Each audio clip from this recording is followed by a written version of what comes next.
దేవుని పరిశుద్ధ నామమునకు మహిమ కలుగునుగాక. ప్రియులారా, ప్రభునామని మీ అందరికీ వందనములు. దేవుని వాక్యము ధ్యానందాం. ఎఫెసీయులకు రాసిన పత్రిక 2వ అధ్యాయము 4వ వచనం. అయినను దేవుడు కరుణాసంపన్నుడై ఉండి మనము మన అపరాధముల చేత చచ్చిన వారమై ఉండినప్పుడు సైతము మన ఎడల చూపిన తన మహాప్రేమ చేత మనలను క్రీస్తుతో కూడా బ్రతికించెను. కృపచేత మీరు రక్షింపబడి ఉన్నారు. ప్రియమైన దేవుని బిడ్డలారా, పరిశుద్ధాత్మదేవుడు అపోస్తులుడైన పౌలు గారి ద్వారా ఎఫెసీ సంఘానికి ఉత్తరాన్ని వ్రాస్తూ ఉన్నారు. ఈ ఉత్తరములో 2వ మాట 2వ అధ్యాయములో ఆయన ప్రేమను, ఆయన శిలువ మరణమును, ఎందుకు మన కోసం ఆయన ప్రాణం పెట్టాడో బహుస్పష్టముగా వివరిస్తూ ఉన్నాడు. ఆయన ప్రేమాసంపన్నుడై ఉండగా శరీరం యొక్క కోరికలను, మనసు యొక్క కోరికలు నెరవేర్చుకుంటూ మానవులు దేవుని సన్నిధిని కోల్పోయి పాపములో చిక్కబడి పాపాన్ని జయించలేక దైవోగ్రత పాలైపోతూ ఉన్నారు. గనుక ఈ పాప శాపము నుండి విమోచించుటకు ఆయన కరుణాసంపన్నుడై సమస్త మానవులి అపరాధములు మోయుటకు ఆయన దిగివచ్చి ఉన్నాడు అని బోధిస్తూ ఉన్నాడు. ఆయన ఎఫెసీ సంఘానికి వారితో అంటూ ఉన్నాడు, మన అందరము అపరాధముల చేత, పాపముల చేత చచ్చిన వారమై ఉన్నాము, జీవము కోల్పోతూ ఉన్నాము. పాపములు వచ్చే జీతము మరణము కదా.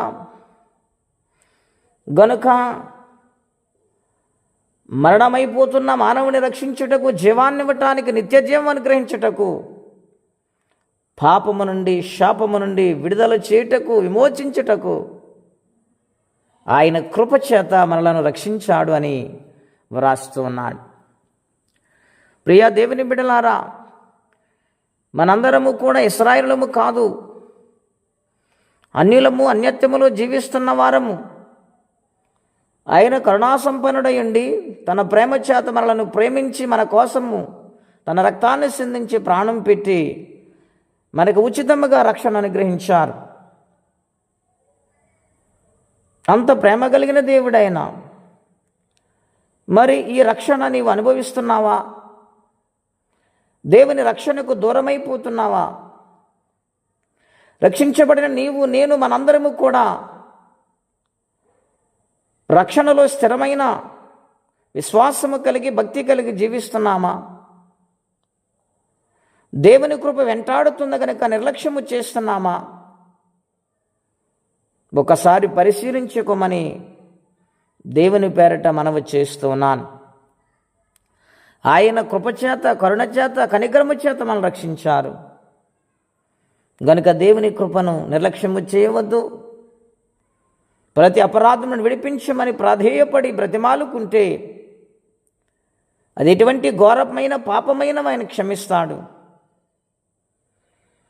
గనుక ప్రేమ కలిగిన దేవుడు క్షమించలాగున ప్రార్థించేవారిగా మారదాము. క్రీస్తు ప్రేమను నిర్లక్ష్యము చేయవద్దు. దేవుని కృపకు పాత్రులుగా మారితే దైవరాజ్యానికి చేరతాము. అది నాకు అవసరం లేదు, నేను నిర్లక్ష్యంగా ఉంటాను, నా ఇష్టం అనంటే నిత్య నరకానికి దారి తీయబడి ఉన్నది. ఆలోచించాలని ప్రేమతో మనవి చేస్తే మాటలు ముగిస్తూ ఉన్నాను. ప్రార్థనండి. అత్యంత కృపగలిగిన దేవా, మహోన్నతమైన మీ నామము కొరకై స్తోత్రం చెల్లిస్తూ ఉన్నాం. మీ మహాకృపను బట్టి విశ్రాంతి దినములో శ్రేష్టమైన మాటల చేత మమ్మల్ని బలపరిచారు. నీ కొరకు నమ్మకంగా పనిచేయుదుముగాక. నీ సన్నిధిలో నమ్మకంగా జీవించే కృప మా అందరికీ దయచేయమని యేసయ్య నామములో ప్రార్థించి వేడుచున్నాము తండ్రి. ఆమేన్. దేవుడు దీవించును గాక. ఆమేన్.